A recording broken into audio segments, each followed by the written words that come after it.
मैं आनंद सिंह जेतावत, सह आचार्य कृषि अर्थशास्त्र, बाबा भगवान दास राजकीय महाविद्यालय चिमनपुरा। मैंने आपको PSCSG ऑनर्स पार्ट सेकंड में चलने वाले कोर्स और जिसके अंतर्गत मैंने आपको केंद्रीय प्रवृत्ति के माप के बारे में परिभाषा और उसके उद्देश्य के बारे में बात की थी, उसी क्रम में मैं आज आपको आदर्श माध्य कहलाने के लिए क्या क्या लक्षण होने चाहिए इसकी बात करता हूँ। देखिए, यहाँ पर जो संख्याओं का समूह अपन एकत्रित करते हैं और उसका एक प्रतिनिधि मूल्य अपन निकालते हैं, यदि एक ही तरीका अपने सामने होता जिसमें कोई दोष नहीं होता तो कोई परेशानी नहीं होती, लेकिन इस केंद्रीय मूल्य को ज्ञात करने के अपने सामने एक से अधिक तरीके हैं। एक तरीके में जो अच्छाई है, साथ में उसमें कमियां भी हैं। प्रत्येक तरीके में यही स्थिति है। अब इन तरीकों, एक से अधिक तरीके जो अपने सामने हैं, इन तरीकों में से कौन सा तरीका सर्वश्रेष्ठ कहलाएगा केंद्रीय प्रवृत्ति के माप में, इसकी जानकारी यदि अपन करना चाहे तो किस आधार पर अपन तुलना करके यह बता सकते हैं कि आदर्श माध्य के कौन कौन से लक्षण होने चाहिए। देखिए, सबसे पहला लक्षण आदर्श माप का है प्रतिनिधि। जो उद्देश्य लेके चले हैं, संख्याओं को समंक के रूप में अपन ने एकत्रित किया है, वह माध्य सबसे अच्छा कहलाएगा जो इस संख्याओं के समूह का सच्चा प्रतिनिधि मूल्य होगा। तो पहला, प्रतिनिधित्व के आधार पर कौन सा माध्य अच्छा है या आदर्श है, यह बता सकते हैं। सच्चे प्रतिनिधि का गुण होना चाहिए आदर्श माध्य के अंदर। दूसरा, स्पष्ट व स्थिर होना चाहिए। जो निष्कर्ष अपन माध्य के आधार पर निकालते हैं, यह बिल्कुल स्पष्ट होने चाहिए। इसमें किसी भी प्रकार का अनुमान की गुंजाइश नहीं होनी चाहिए। वह दूसरा शब्द है स्थिर। स्थिर का मतलब समय का प्रभाव इसके ऊपर कम से कम पड़ना चाहिए। ऐसा माध्य जो स्पष्ट हो और स्थिर हो, वह भी आदर्श माध्य के लक्षण के अंतर्गत आएगा। तीसरी बात है, निश्चित रूप से निर्धारण होना चाहिए। निर्धारण करने में किसी भी प्रकार का अनुमान जो रिसर्चर के ऊपर आधारित नहीं होना चाहिए। कोई भी व्यक्ति यदि यह विश्लेषण करे तो आसानी से एक ही मूल्य का निर्धारण कर सके, अलग अलग मूल्य नहीं आने चाहिए। यदि ऐसा माध्य यह गुण रखता है तो अपन कह सकते हैं कि यह आदर्श माध्य का लक्षण जो कि निश्चित निर्धारण है इसमें है। चौथा, सरलता व शीघ्रता से इसकी गणना भी अपन कर सकें, ऐसा होना चाहिए। गणना कार्य बहुत जटिल नहीं होना चाहिए, इसमें बहुत समय नहीं लगना चाहिए। आदर्श माध्य में गणना में भी सरलता वह शीघ्रता से यह काम पूरा हो जाना चाहिए।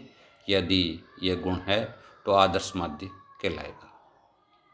पांचवा, प्रतिचयन के परिवर्तनों का न्यूनतम प्रभाव पड़ना चाहिए। देखिए, यह अपने विषय की शुरुआत है। प्रतिचयन आगे आएगा, लेकिन मोटे रूप से प्रतिचयन कहाँ पर उपयोग में लाया जाता है और इसका अर्थ क्या है, यह मैं आपको बताता हूँ। देखिए, अपन कोई भी सूचना किसी समग्र के बारे में प्राप्त करना चाहते हैं। उदाहरण के लिए, राजस्थान में कॉलेज में पढ़ने वाले पार्ट सेकंड के लड़कों की ऊंचाई कितनी है, यह जानकारी मैं प्राप्त करना चाहता हूँ। निश्चित रूप से जैसा उद्देश्य है उसके अनुसार जो तरीका है सूचना एकत्रित करने का, वह है प्रत्येक राजस्थान के सभी कॉलेजों में BSc ऑनर्स पार्ट सेकंड में या पार्ट सेकंड में पढ़ने वाले लड़कों की लिस्ट मिलेगी। लिस्ट के बाद उनकी ऊंचाई को नापी जाएगी और उसके बाद में किसी तरीके से एक प्रतिनिधि मूल्य निकाला जाएगा। समय भी लगेगा और इसमें पैसा भी खर्च होगा। बहुत जटिल बात नहीं करें, मुझे शीघ्र 1 घंटे के अंदर किसी कॉलेज के लड़कों की औसत ऊंचाई के बारे में जानना है। मेरे पास में क्या तरीका हो सकता है? एक तरीका तो जो सिस्टमेटिक है, जिसमें टाइम लगेगा, 10-15 दिन लगेंगे, लेकिन एक तरीका यह काम में लेता हूँ कि मैं सभी के पास सभी की ऊंचाई का अवलोकन नहीं करूँ, मैं केवल कुछ प्रतिनिधि चुन लूँ, 10, 15, 20, 50 लड़के, उनकी ऊंचाई को नाप कर जो मूल्य आए वह मैं सभी लड़कों पर लागू कर दूँ। यह निष्कर्ष प्रतिचयन के आधार पर निकाला गया निष्कर्ष कहलाता है। यहाँ पर यदि समूह बदलेंगे तो निश्चित रूप से ऑब्वियस है कि मूल्य भी बदलेगा। अच्छा माध्य वह कहलाता है जिसके ऊपर प्रतिचयन बदलने का, इंग्लिश में सैंपल बदलने का कम से कम प्रभाव पड़ना चाहिए। अच्छे आदर्श माध्य में ये लक्षण है। छठा है बीजगणितीय व अंक गणितीय क्रियाओं का प्रभाव। वो माध्य अच्छा कहलाएगा जिसके ऊपर बीजगणितीय व अंक गणितीय क्रियाओं का प्रभाव अपन देख सकें। मैंने आपको बताया कि जोड़ना और घटाना, इसका प्रभाव यदि देखते हैं तो समूह के रूप में उद्गम बदलने का प्रभाव माध्य के ऊपर क्या पड़ता है, चेंज इन ओरिजिन का प्रभाव क्या पड़ता है, इंग्लिश की बात करें, और गुणा करने और भाग देने की का प्रभाव क्या पड़ता है, इसको चेंज इन स्केल या पैमाना बदलने का क्या प्रभाव पड़ता है। यदि माध्य ऐसा है जिसके ऊपर अपन बीजगणितीय व अंकगणितीय विधियों का प्रभाव देख सकते हैं तो यह आदर्श माध्य के लक्षण के अंतर्गत आएगा। 7वां आदर्श माध्य का लक्षण यह है कि सभी मूल्यों पर आधारित होना चाहिए। इसका अर्थ यह कि गणना में कोई भी मूल्य छूटना नहीं चाहिए। इसका विश्लेषण में सभी मूल्यों का उपयोग होना चाहिए। यदि कोई मूल्य गणना में छूटते हैं तो यह जो तरीका है वह उसमें आदर्श माध्य के लक्षण नहीं कहलाएंगे।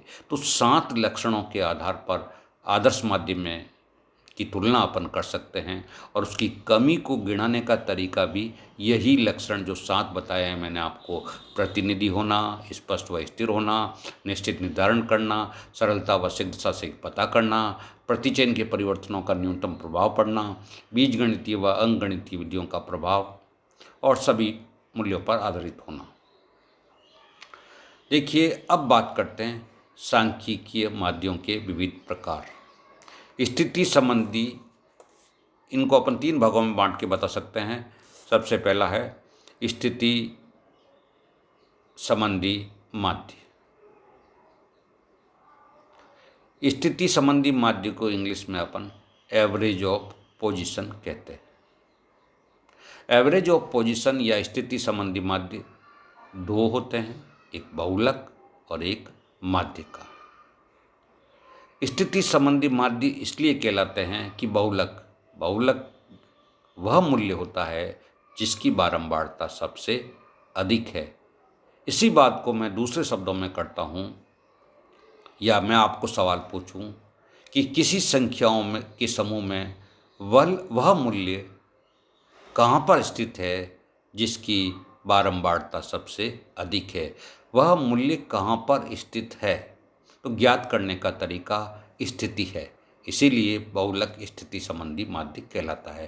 दूसरा, माध्यिका वह मूल्य है जो संख्याओं के समूह को बढ़ते हुए क्रम या घटते हुए क्रम में जमाने के बाद में 2 बराबर भागों में बांटने वाला मूल्य माध्यिका है।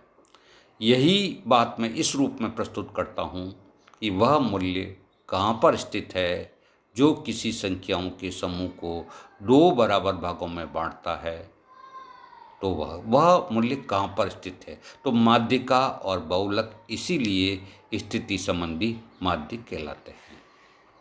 दूसरा, गणित संबंधी माध्य है, मैथमेटिकल एवरेज।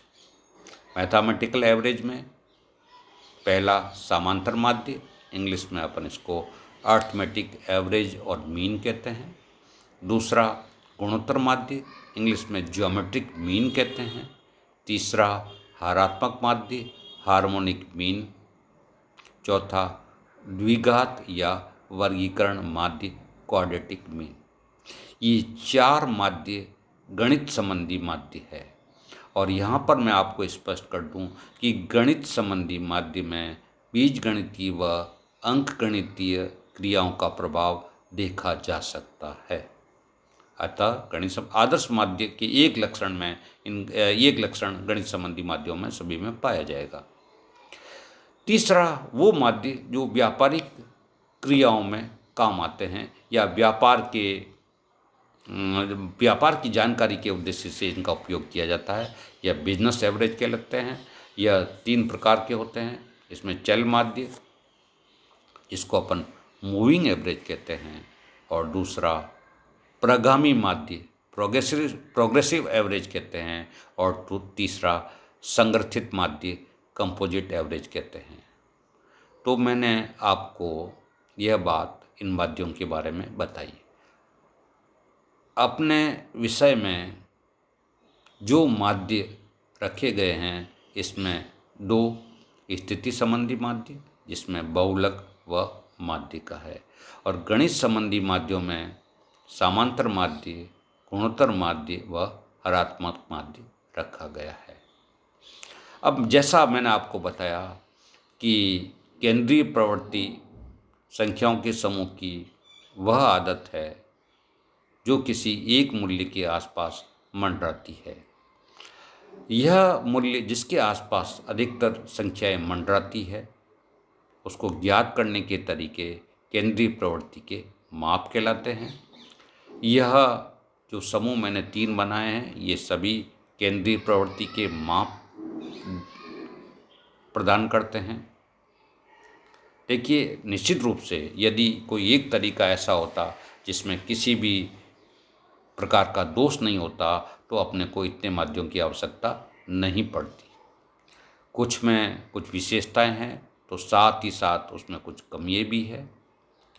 जैसी स्थिति है, जैसा अपना उद्देश्य है, जैसा अपना विश्लेषण है, उसी के अनुरूप हमें माध्य का चुनाव करना पड़ेगा।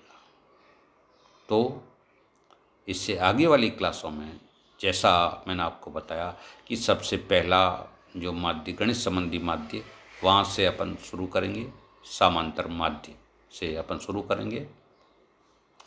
समांतर माध्य की प्रमुख परिभाषा क्या है, इसकी प्रमुख विशेषता क्या है, इसकी कमी क्या है, यह थ्योरी में अपन पढ़ते हैं।